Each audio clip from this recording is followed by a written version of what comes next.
Bismillahirrahmanirrahim. Assalamu alaikum dear students.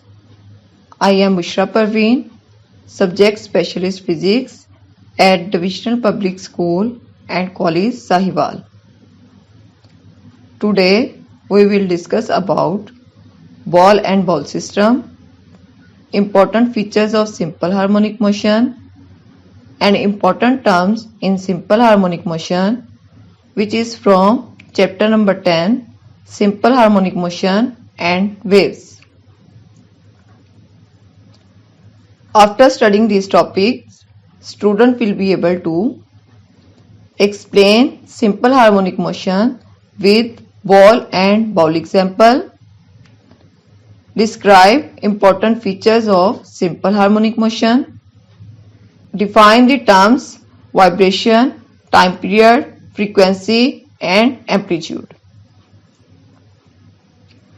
Topic को start करने से पहले हम इस टॉपिक से रिलेटेड प्रीवियस नॉलेज को रिवाइज कर लेते हैं, जिसमें सबसे पहले हमारे पास है simple harmonic motion. It is a special type of vibratory motion in which net force is directly proportional to displacement from the mean position and is always directed towards mean position. अब vibratory motion क्या है? To and fro motion about the mean position is called vibratory motion. Simple harmonic motion vibratory motion की special type है, क्योंकि इसमें जो net force produce होगी वो डायरेक्टली प्रोपोर्शनल होगी डिस्प्लेसमेंट के, और इसकी डायरेक्शन मीन पोजिशन की तरफ होगी। नेक्स्ट हमारे पास सिंपल हार्मोनिक मोशन की कुछ कंडीशंस हैं। अगर कोई सिस्टम इन कंडीशंस को फुलफिल करेगा तो उसकी मोशन सिंपल हार्मोनिक मोशन होगी, जिसमें सबसे पहले हमारे पास है the system should have restoring force. अब रिस्टोरिंग फोर्स क्या है? अ फोर्स दैट पुश्ड और push the object towards the mean position. यानी अगर हमने ऑब्जेक्ट को इसकी मीन पोजीशन से डिस्प्लेस करवा दिया है तो इसमें एक फोर्स स्टोर हो जाएगी, जिसे हम रिस्टोरिंग फोर्स का नेम देंगे। The system should have inertia. Inertia body की वो प्रॉपर्टी है कि जब बॉडी मूव करेगी तो वो मूव करती रहेगी, लेकिन अगर वो रेस्ट स्टेट में है तो वो रेस्ट में रहेगी। अगर हम इसकी स्टेट को चेंज करना चाहें तो वो इस चेंज को रेजिस्ट करेगी। The acceleration of the system should be directly proportional to the displacement from the mean position and its direction is always towards the mean position. यानी अगर हमने बॉडी को इसकी मीन पोजीशन से डिस्प्लेस करवाया है तो इसमें एक्सेलरेशन प्रोड्यूस होगा। ये एक्सेलरेशन डायरेक्टली प्रोपोर्शनल होगा डिस्प्लेसमेंट के फ्रॉम द मीन पोजीशन, और इसकी डायरेक्शन भी मीन पोजीशन की तरफ होगी। नेक्स्ट हमारे पास सिंपल हार्मोनिक मोशन की कुछ एग्जांपल्स हैं, जिसमें सबसे पहले motion of a mass attached to a spring. अगर हम एक मैस को इलास्टिक स्प्रिंग के साथ अटैच करके हॉरिजॉन्टल सरफेस पे मूव करवाएं तो इसकी मोशन सिंपल हार्मोनिक मोशन होगी। अब हम देखते हैं कि मैस स्प्रिंग सिस्टम किस तरह सिंपल हार्मोनिक मोशन की कंडीशन को फुलफिल करेगा। तो इस डायग्राम में देखें, जब मैस अपनी इक्विलिब्रियम पोजीशन यानी मीन पोजीशन पे होगा तो इस पे नेट फोर्स 0 होगी। So at mean position O mass is in equilibrium.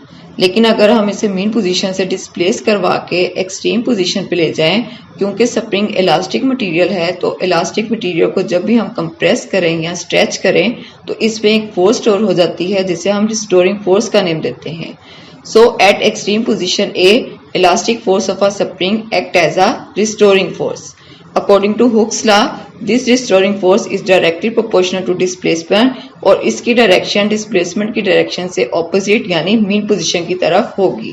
According to Newton's second law of motion, F is equal to ma। अगर फोर्स डायरेक्टली प्रोपोर्शनल डिस्प्लेसमेंट के है तो एक्सेलरेशन भी डायरेक्टली प्रोपोर्शनल होगा डिस्प्लेसमेंट के, और इसकी डायरेक्शन भी मीन पोजीशन की तरफ होगी। जब हम मैस को एक्सट्रीम पोजीशन ए से रिलीज करेंगे तो ये रिस्टोरिंग फोर्स की वजह से मीन पोजीशन की तरफ मूव करेगा। But due to inertia, mass does not stop at mean position but continues its motion and reaches extreme position B. अब डायग्राम में देखें कि एक्सट्रीम पोजीशन बी पे जाए, जब मैस एक्सट्रीम पोजीशन बी पे जाएगा तो इस कंडीशन में स्प्रिंग कंप्रेस हो गया है। अब जब ये कंप्रेस होगा तो इसमें दोबारा रिस्टोरिंग फोर्स आएगी और इस रिस्टोरिंग फोर्स की वजह से मैस मीन पोजीशन की तरफ मूव करेगा। अगर हम सिस्टम की फोर्स ऑफ फ्रिक्शन को निग्लेक्ट कर दें तो ये मैस इसी तरह to and fro about the mean position move करता रहेगा। नेक्स्ट हमारी एग्जांपल है motion of a simple pendulum.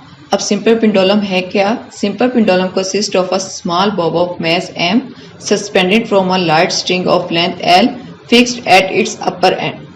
अब हम देखते हैं कि motion of a simple pendulum किस तरह सिंपल हार्मोनिक मोशन की कंडीशन को फुलफिल करेगी। So at mean position O, weight of the bob is balanced by tension in the string। जब हम बॉब को मीन पोजीशन O से डिस्प्लेस करवा के एक्सट्रीम पोजीशन A पे लेके जाएंगे, जब हम इसे एक्सट्रीम पोजीशन A से रिलीज करेंगे तो ये मीन पोजीशन की तरफ मूव करेगी। इसकी मोशन ना तो टेंशन ऑफ द स्ट्रिंग यानी कि अपवर्ड होगी, ना डाउनवर्ड वेट की डायरेक्शन में होगी। सो हम एक्सट्रीम पोजीशन A पे वेट को टू परपेंडिकुलर कंपोनेंट्स में डिवाइड कर लेते हैं। एक mg cos थीटा जो टेंशन ऑफ द स्ट्रिंग को बैलेंस करेगा और mg sin थीटा की वजह से बॉब मीन पोजीशन की तरफ मूव करेगी। So extreme position A component of a weight mg sin theta act as a restoring force. अब due to inertia, bob does not stop at mean position but continues its motion and reaches extreme position B। Extreme position B से दोबारा Bob mean position की तरफ move करेगी due to restoring force.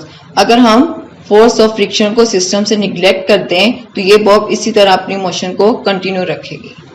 आज का हमारा topic है ball and ball system. अगर हम एक बॉल को बॉल के अंदर मूव करवाएं तो इसकी मोशन भी सिंपल हार्मोनिक मोशन होगी। अब हम देखते हैं कि किस तरह इसकी मोशन सिंपल हार्मोनिक मोशन है।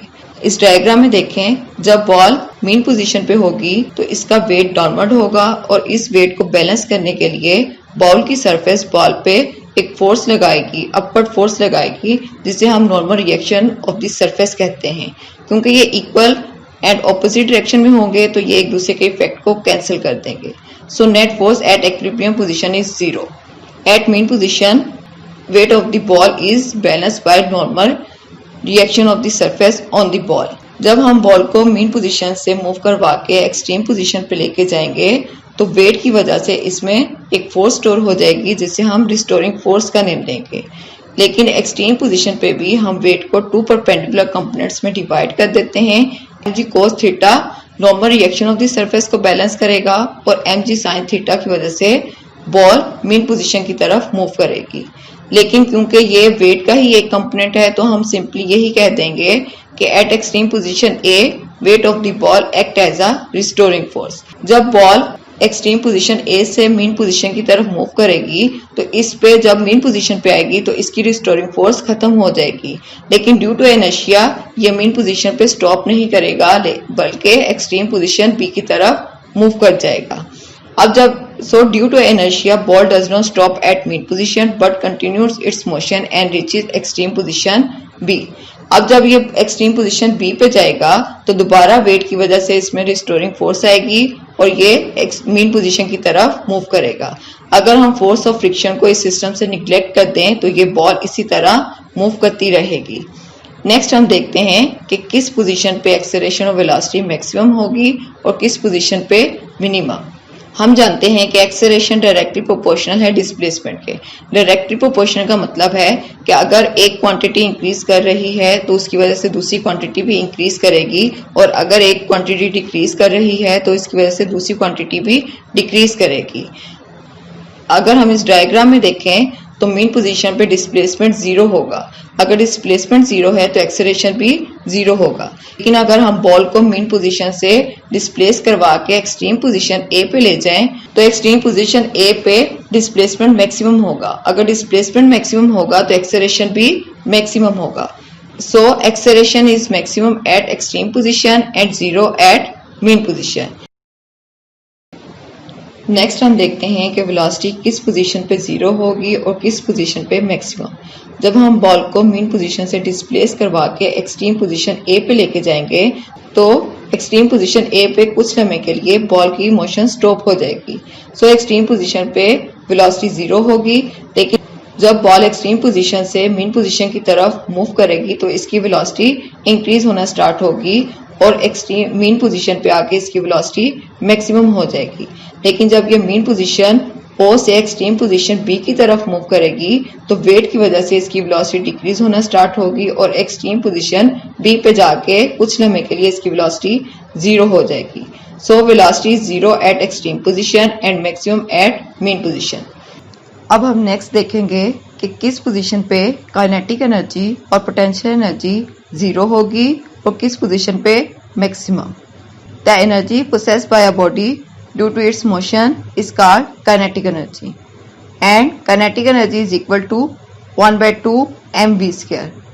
अब मैस एक कांस्टेंट क्वांटिटी है तो काइनेटिक एनर्जी डिपेंड करेगी वेलोसिटी पे। जिस पोजीशन पे वेलोसिटी 0 होगी इस पोजीशन पे काइनेटिक एनर्जी भी 0 होगी और जिस पोजीशन पे वेलोसिटी मैक्सिमम होगी इस पोजीशन पे काइनेटिक एनर्जी भी मैक्सिमम होगी। इस डायग्राम में देखें, जब बॉल अपनी मेन पोजीशन से डिस्प्लेस करके एक्सट्रीम पोजीशन पे जाती है तो एक्सट्रीम पोजीशन पे इसकी वेलोसिटी 0 होगी। सो काइनेटिक एनर्जी भी एक्सट्रीम पोजीशन पे 0 होगी। जब ये बॉल एक्सट्रीम पोजीशन से मेन पोजीशन की तरफ मूव करेगी तो इसकी वेलोसिटी इंक्रीज होगी। सो kinetic energy is also increase. Main position पे वेलोसिटी मैक्सिमम होगी तो काइनेटिक एनर्जी भी मैक्सिमम होगी। लेकिन जब बॉल मेन पोजीशन से एक्सट्रीम पोजीशन बी की तरफ जाएगी तो इसकी वेलोसिटी डिक्रीज होगी, जिसकी वजह से काइनेटिक एनर्जी भी डिक्रीज होगी और एक्सट्रीम पोजीशन बी पे वेलोसिटी 0 होगी तो काइनेटिक एनर्जी भी 0। So kinetic energy is maximum at mean position and 0 at extreme position. Next हमारे पास है potential energy. The energy possessed by a body due to its position is called potential energy. अब potential energy depend कर रही है displacement पे। जिस position पे डिस्प्लेसमेंट 0 होगा इस पे पोटेंशियल एनर्जी भी 0 होगी और जिस पोजीशन पे डिस्प्लेसमेंट मैक्सिमम है उस पे पोटेंशियल एनर्जी भी मैक्सिमम होगी। इस डायग्राम में देखें, जब बॉल अपनी मेन पोजीशन पे थी इसका डिस्प्लेसमेंट 0 है, सो पोटेंशियल एनर्जी भी 0 होगी। जब बॉल मेन पोजीशन से एक्सट्रीम पोजीशन की तरफ मूव करेगी तो इसका डिस्प्लेसमेंट इंक्रीज होना स्टार्ट होगा, सो पोटेंशियल एनर्जी भी इंक्रीज होगी। जब ये एक्सट्रीम पोजीशन ए पे जाएगी तो इसका डिस्प्लेसमेंट मैक्सिमम होगा, सो पोटेंशियल एनर्जी मैक्सिमम होगी। So potential energy is maximum at extreme position and 0 at mean position. अब यहाँ एक क्वेश्चन है, what is the displacement of an object in simple harmonic motion when the kinetic energy and potential energy is equal.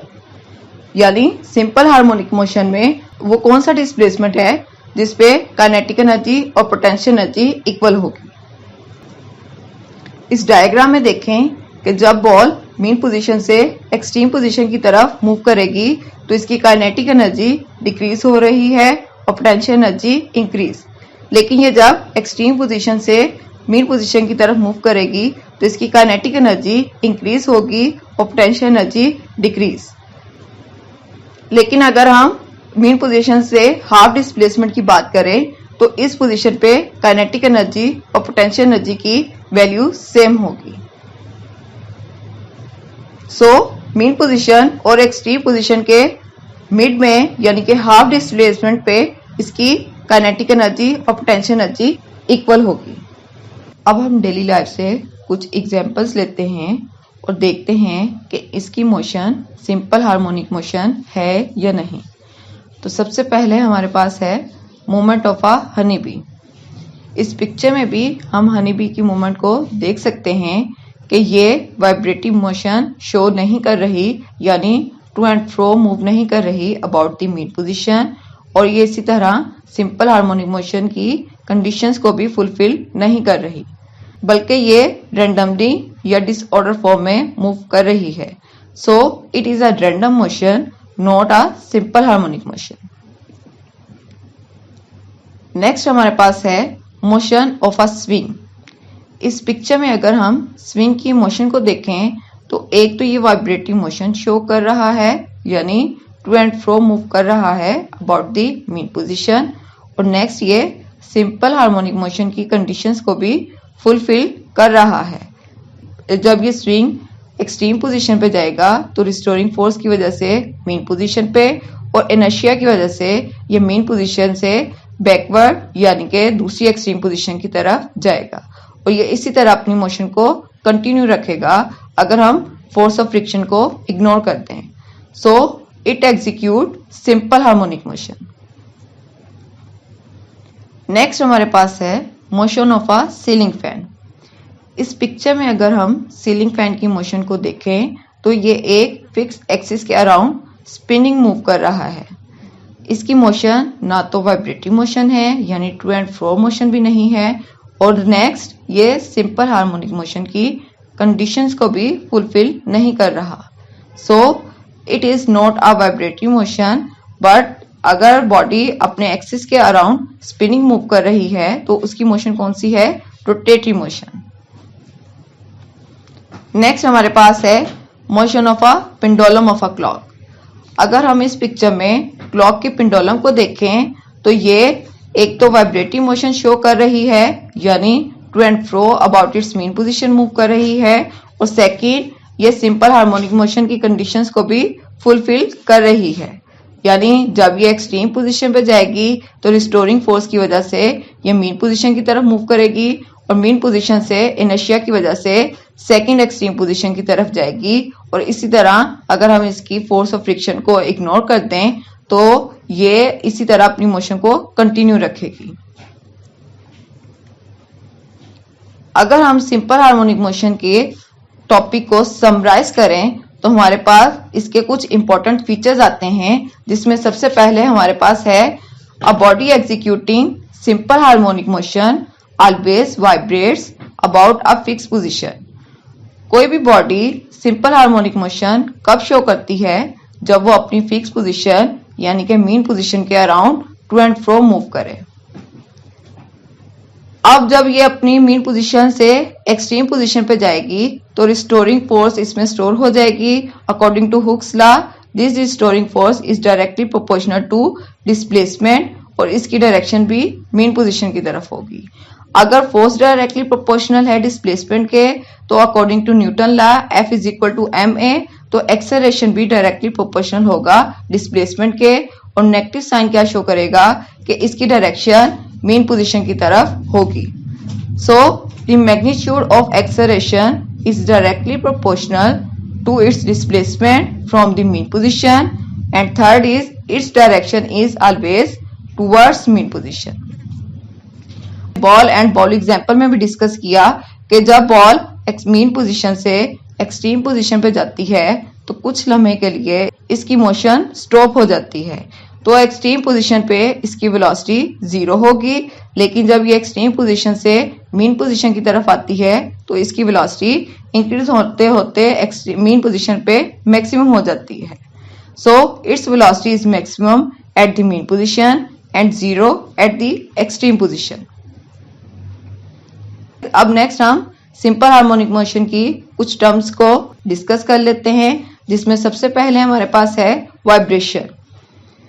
Vibration को समझने के लिए अगर हम सिंपल पेंडुलम की एग्जांपल लें तो जब बॉडी अपनी मीन पोजीशन से डिस्प्लेस करके एक्सट्रीम पोजीशन पे जाती है और जब इसने एक्सट्रीम पोजीशन से अपनी मोशन को स्टार्ट किया और पूरा एक राउंड या साइकिल कंप्लीट करने के बाद उसी एक्सट्रीम पोजीशन पे वापस आएगी जहां से इसने अपनी मोशन स्टार्ट की तो हम कहेंगे कि बॉब ने एक वाइब्रेशन कंप्लीट की। सो वाइब्रेशन क्या है? One complete round trip of a vibrating body about its mean position is called one vibration. Next है टाइम पीरियड। टाइम पीरियड क्या है? इसको भी हम सिंपल पेंडुलम की एग्जांपल से ही देखते हैं कि जब बॉब मीन एक्सट्रीम पोजीशन पे होगी और जब ये एक एक्सट्रीम पोजीशन से मूव करके एक राउंड कंप्लीट करेगी और एक वाइब्रेशन शो करेगी तो जितना इसने टाइम कंज्यूम किया वो इसका होगा टाइम पीरियड और इसे हम कैपिटल T से रिप्रेजेंट करते हैं। For a simple pendulum time period is equal to 2 pi square root L over G।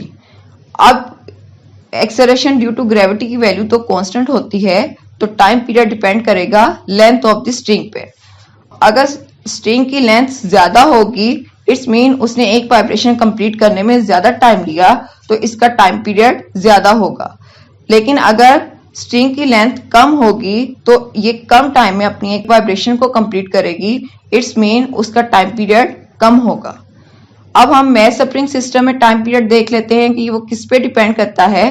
तो for a mass spring system time period is equal to 2 pi square root m over k।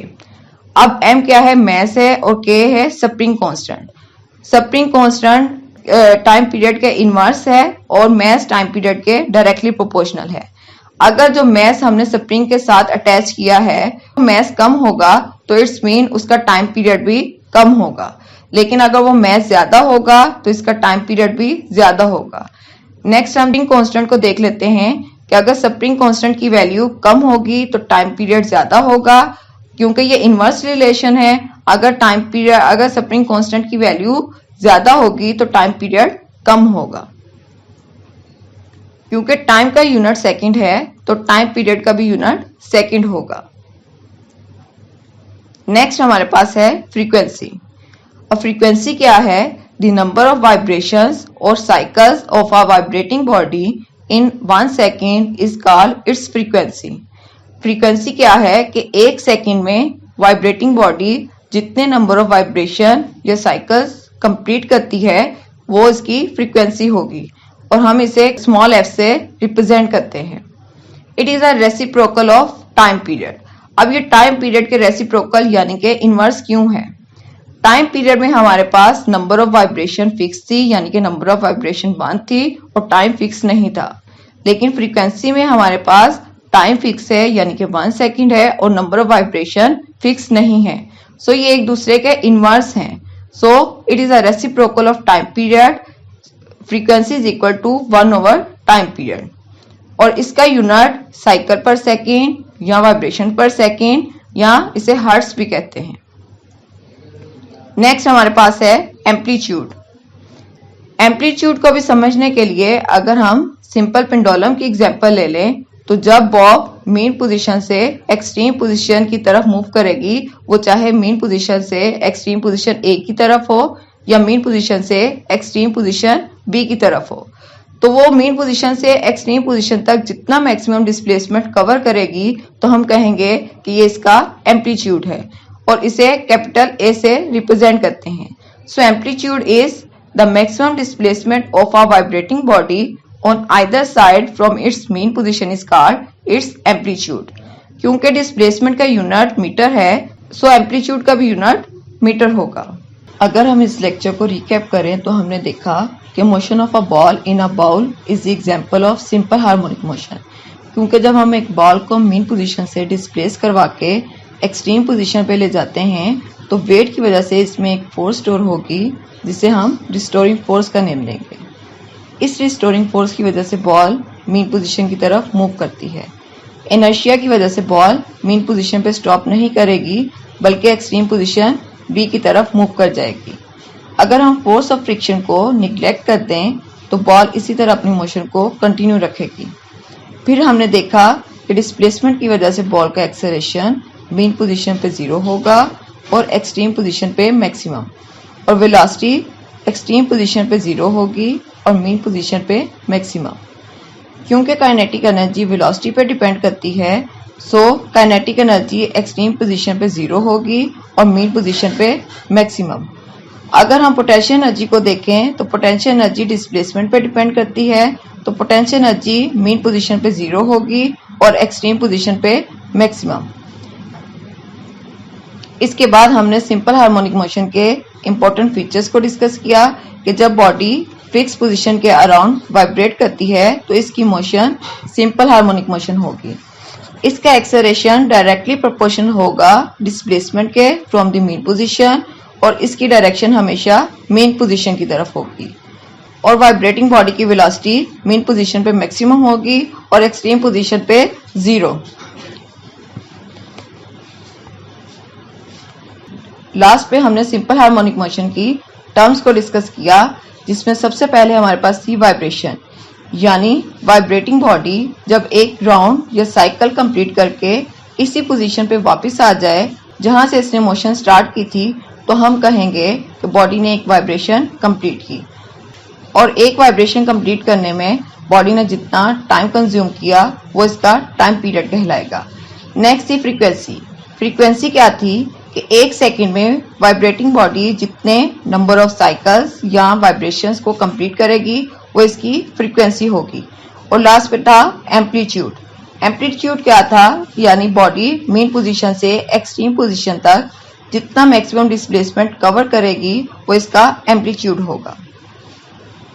तो ये था आज का हमारा lecture. Thank you for watching.